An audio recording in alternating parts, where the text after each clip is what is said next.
Hello, Julian. Welcome to Parasol. And we are looking forward to open your exhibition here.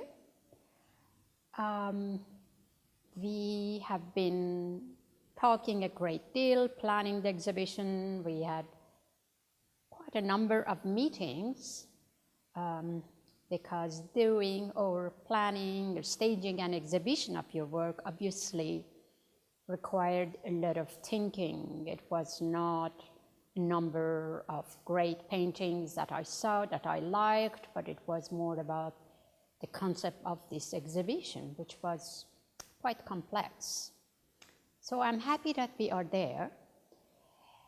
I would like a little bit talk to you how people will perceive this exhibition, how they will experience your exhibitions. Downstairs, it's very different from upstairs. Downstairs being more physical, upstairs more philosophical.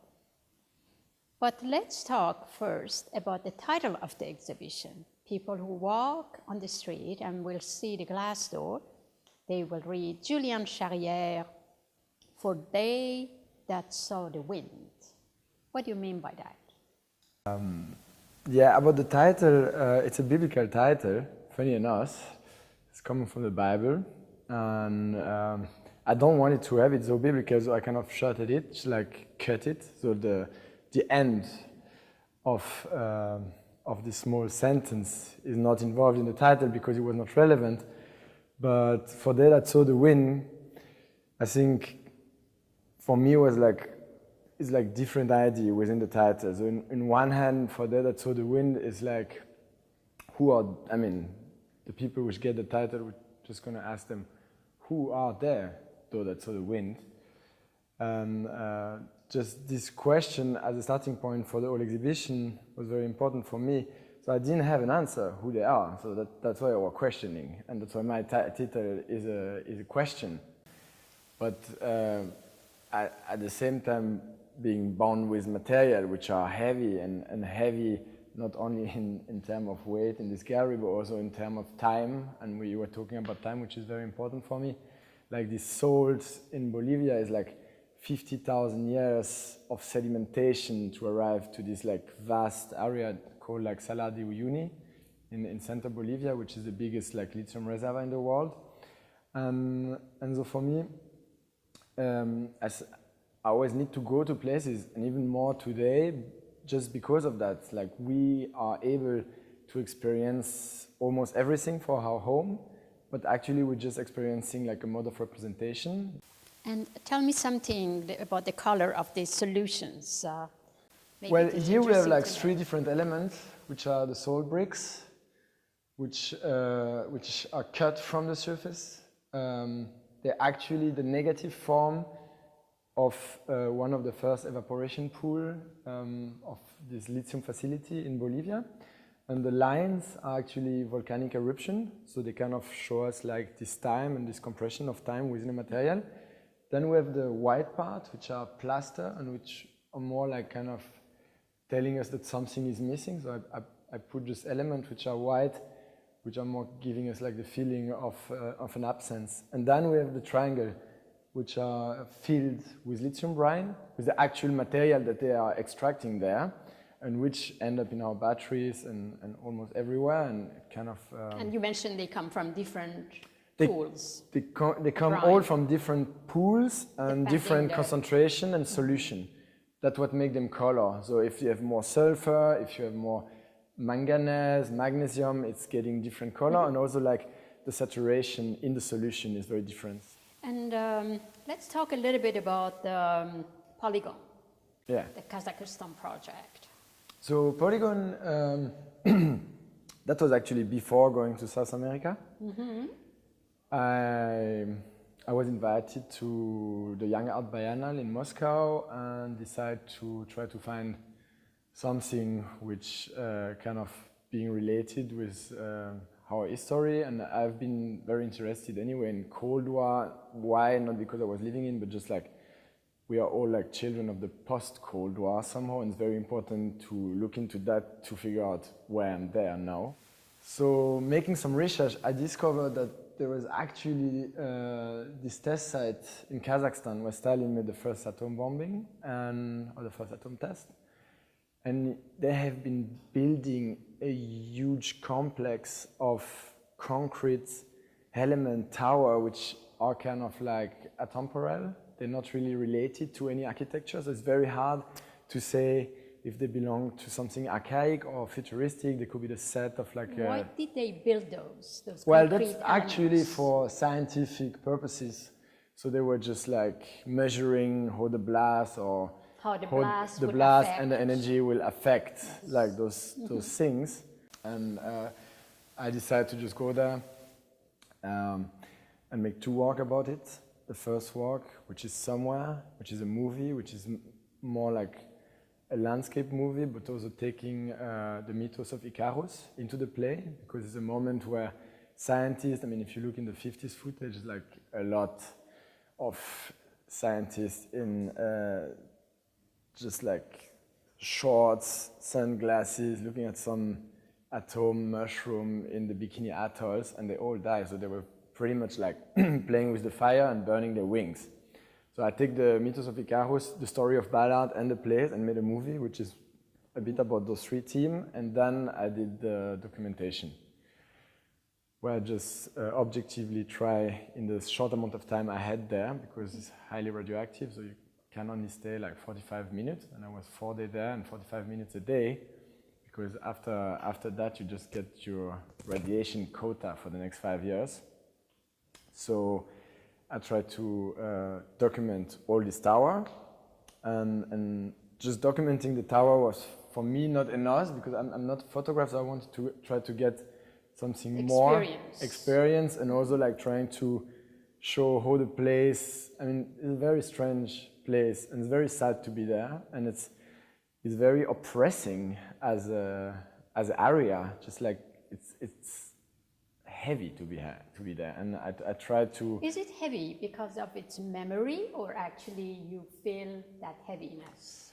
I think it's the memory, but it's a very strange landscape. Like the steppe anyway is very strange, and then those tower, they're having something from. It's basically steps, isn't it? It's steps, yeah, but the tower in the middle, they have something from a temple where sacrifice we have taking place. That's a very special place. So it's, and then I document them, and then I just decide to reenact what Becquerel have been doing. I think it's 1896, where he actually discovered radioactivity randomly, the stories say, but putting like Uran salt on a photosensitive plate. So I open the negative of my camera on some small black box, and I actually take the soil that I put on top of the negative to kind of make radioactive soil. Exactly, the thermonuclear strata which have been like fused through the reaction, and put it on the negative is just react with the silver ions and the chemical on the negative, and you make a double exposure where you can see what actually the eyes is not seeing, but which make the landscape so strange there. It's interesting that these 2 installations basically make you think that in the name of progress we are constantly using our planet, depleting our planet. Here for the lithium and rare earth, basically to make our computers and iPhone and iPads work. And over there, actually, these experiments with nuclear testing experiments started by the idea that they were actually good for humanity in the name of progress. And I think they didn't realize that they were so hugely damaging the planet. No, at the beginning they also thought they would be able to build channels and dam.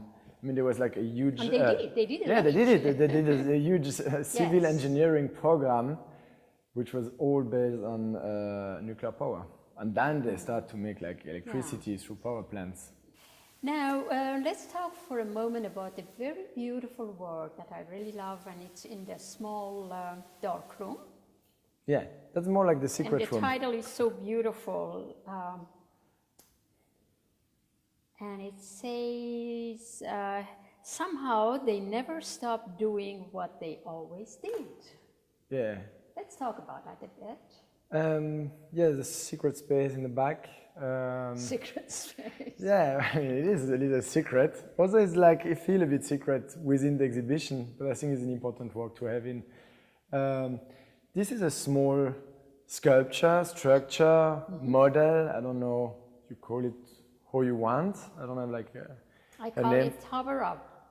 Yeah, and these are little bricks which are building kind of an abstract architecture, which again, in the same way that this tower are, could be something archaic, avenue, could be like, and those little bricks, they're made of plaster and of nutriments, and they're actually Of nutrient. nutrients. And what are those nutrients? Sugar or things Where like the this? fructose, lactose, like kind of sugar and other powder and minerals. And that just take them before they completely dry from the cast. And then while building the sculpture here, actually the microcosm of the space is just kind of getting on it and start to grow. So the work is always a lot about, as we say, time, but in that time, notion of time, you divide it very well to past, present, and what will happen in future. And that present, of course, is constantly shorter and shorter. So often the story, for example, in the beautiful frozen plants in liquid nitrogen that we have in those cases, beautiful glass cases kept about -20. -20, yeah. And it's going to stay like that for the duration of the exhibition. It is always what the past, you always bring kind of past and future into contact.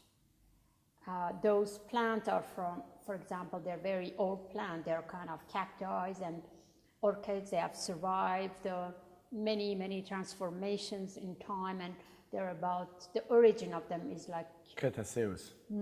They're about 60 million years of age, that species of Yeah, plant. like the DNA of them didn't change, and they end up in our office and waiting room and all around actually, and they didn't really belong to us. So it's a little bit about that. They just have existed forever. They just have existed forever, and they're showing us another temporality, but we kind of like they end up being in the office, which is like a funny thing for some plants which kind of have this huge amount of history. And then the work, the beautiful installation that I love so much with the 11 globe, or we are all astronauts. Yeah. And that is again upstairs, like the tropism. Both works, both installation, they kind of deal with philosophical questions. They are ethereal. And how did you do that one, that work, the globes? Well, the globes, it starts, well, it's a long story, but to make it short, it starts with a sculpture which was called Monument Sedimentation of Floating Walls.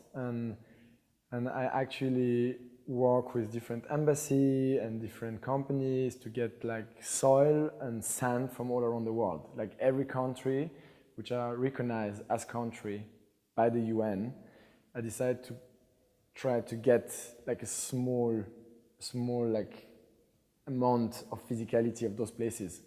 So they all send me stones. Funny enough, like not in the same quantity. So I get 5 kilos from Bangladesh and 2 corn from North Korea and a bigger rock from Switzerland. So it was very much like not related to the size of the country, but just related to the generosity of the people which kind of send me the material. So that's the nicest. Nice. They really help. Yeah, that's very nice. Yeah, and so I crash it, and then I make like a column, which was kind of like international concrete, but at the end of the day, it just looked like a concrete column. And I kind of keep a little bit of this sand on the side. And because I had it crushed, I decided to make like a work which is like an international sandpaper, which is a work for itself. It's not in the show because I don't like to show them too nearby. It's like one work and the other one is another work. But this sandpaper is a little sculpture which was lying down in my studio forever. And at some point I decided I need to sandpaper something with the sandpaper, and it was pretty obvious that could be a good idea to start to polish or sandpaper, grind down some world globe, because the sandpaper was kind of a metaphor of the physicality and of erosion, and we have like the globe, which is a cultural representation, which almost became obsolete today, because if we think about culture and what the earth is today is much more mesh than just a surface. So I started to erase one globe. I think it was 2011. And then when I have done that, I would just like see that it was like a big issue about this one globe, which was sandpaper. Like, which globe was that? So is it like a particular time that I just want to erase from memory because something happened at this time that I don't like? So I decided to make it more systematic, and taking like globes from every 10 years and just erasing them, which is also nice because they all have different material. So they are all sanded with that kind of special sandpaper. Special sandpaper. From all countries. Exactly. And so it's the friction of the physicality of the cultural representation, which kind of erase boundaries, and at the end you have like the dust on the table, which is creating like kind of a new landscape where those both components are mixed. Well, thank you very much, and I'm sure people who come to the exhibition will benefit greatly from this interview, what you said, and we are looking forward to all that. Thank you very much. Thank you. Thank you. Looking forward to open this show.